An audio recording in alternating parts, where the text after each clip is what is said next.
SimWorld presents Around the Table with E and the Fat Man. What's up, everybody? It's me, it's the BOP, and I am here with my man E. How are you doing today? I am good, Bob, and everybody out there in SimWorld. I am on the road this weekend out in California. I'm actually near the home of the Bay Area Breakers. Maybe gonna knock on a few doors, do a few little scouting trips, but always have to do Around the Table with you, Bob. Absolutely. I mean, you gotta enjoy the beach out there. Like you said, go on some recruiting trips, see what the kids are thinking. But anyways, This is Around the Table with E and the Fat Man. That is E. I am the Fat Man, and this is the podcast, so we talk about whatever we want. Obviously, soft commit period starts today. Sounds like a lot of absolutely. A lot of kids seem like they're second guessing their choices. But you know what? The hard commit period's just a week away, and that's going to be the most exciting part of this offseason, E. Yeah, got to start making hard decisions, making up people's minds pretty quickly. It was fun to watch it last off season. I don't think it's going to be any different this one. Not at all. But today, what we're going to do is just before that commitment craze begins, we're going to talk about teams and players that we expect to take a little bit of a step back in Season 2. Obviously, all we can do is go based off of the rosters right now. Some teams like Bay Area, they're still loaded. Some teams like the AT Aliens and the Originators only have 2-3 players, and they're going to look completely different. So I'll let you, as always, E, I'll let you start. What team do you think is going to take a step back? Giving me the honor. Well, thank you. Well, talking about teams and actually talking about me being out on the West Coast. And the first squad I got to mention here, certainly on my regression candidate list, Best Coast, just down the coast from where I am right now in Santa Barbara. Good team, good organization, I think, actually. 20-11 record last year, 20 wins, not easy to come by, not in the SimWorld Hoops level. And you know, obviously, you were just talking about the beach and the weather and the everything, Bob. Beach, and you know what? It helps. It helps. It gets, recruits like it. People like it. Heck, I like it. My dog loves it.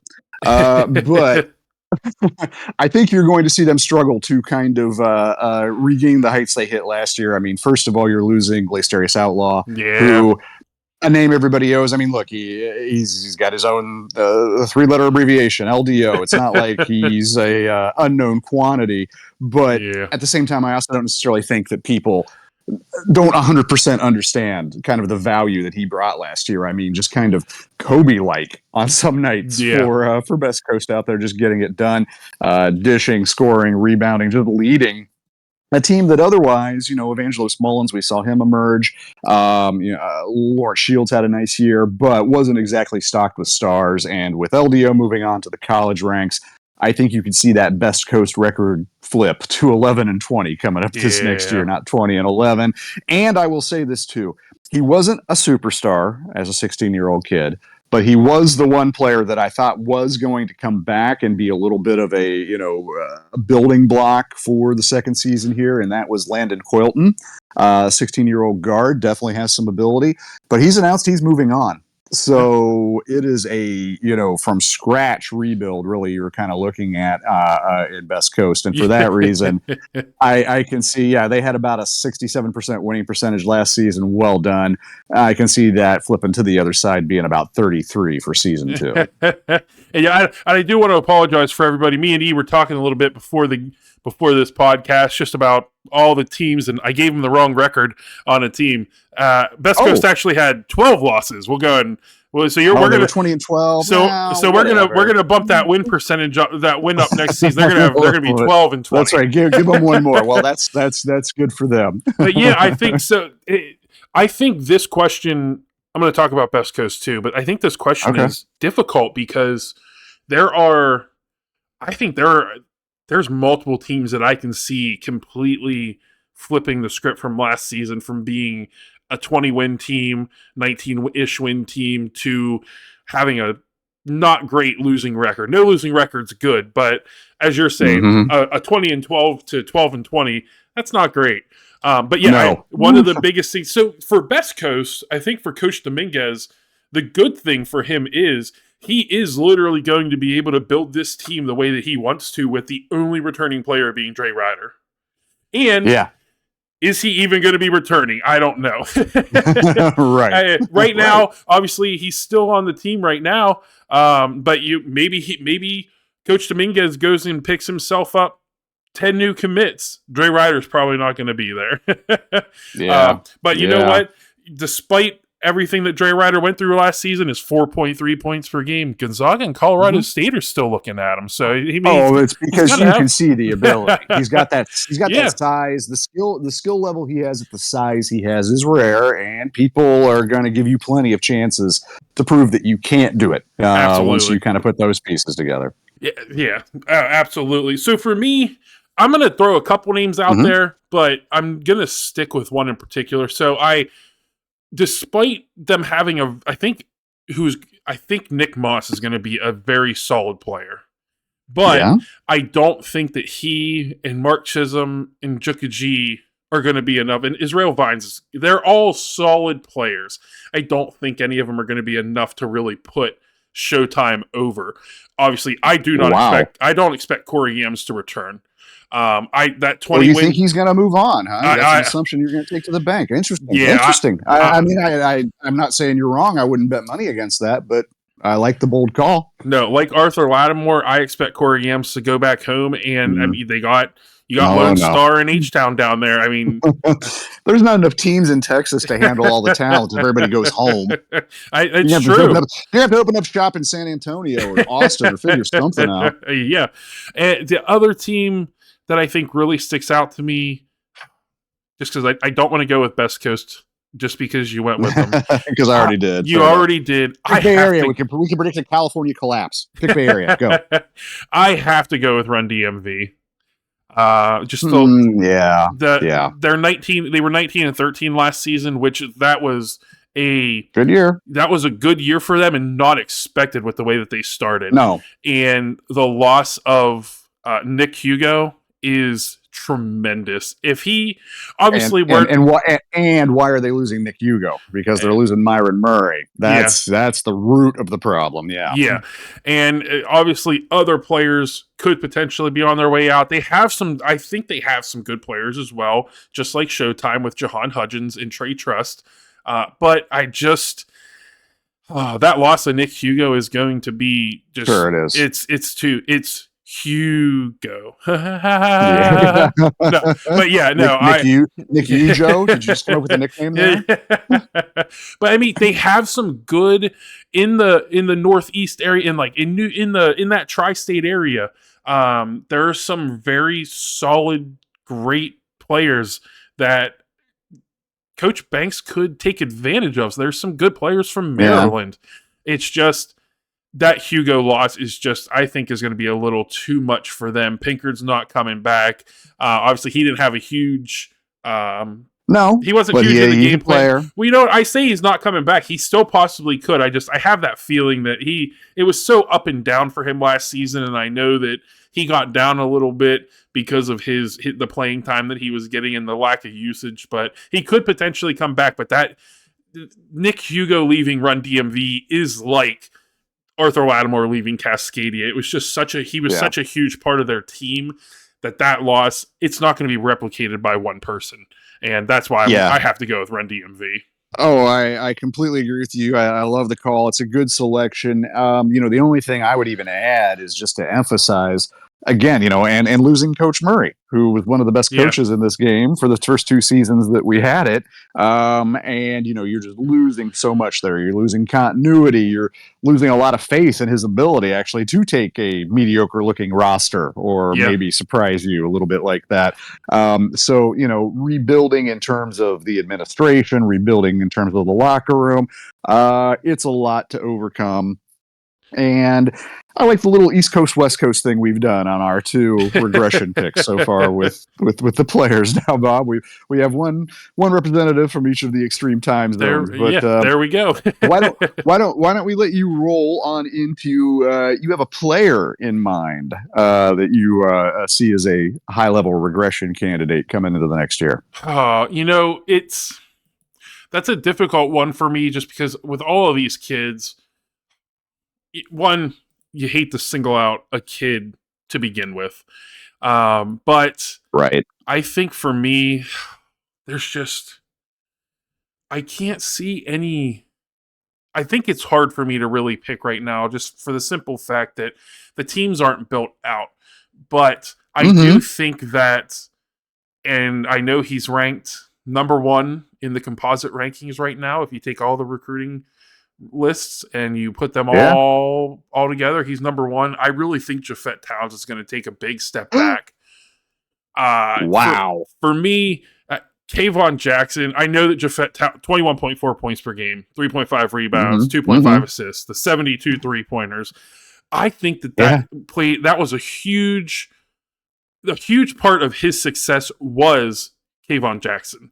And Kayvon Jackson could surprise people and come back to the team, but I don't see that happening. And I see Jafet Towns now being the focus of other defenses. And he's just not as physically imposing as an Arthur Lattimore. Arthur Lattimore can move around to different teams, and he's going to be able to use his size. Trey Turner could move around, or not Trey Turner. Trey Hyman could move around to different teams, and at his size, he's still going to be able to continue to do what he does.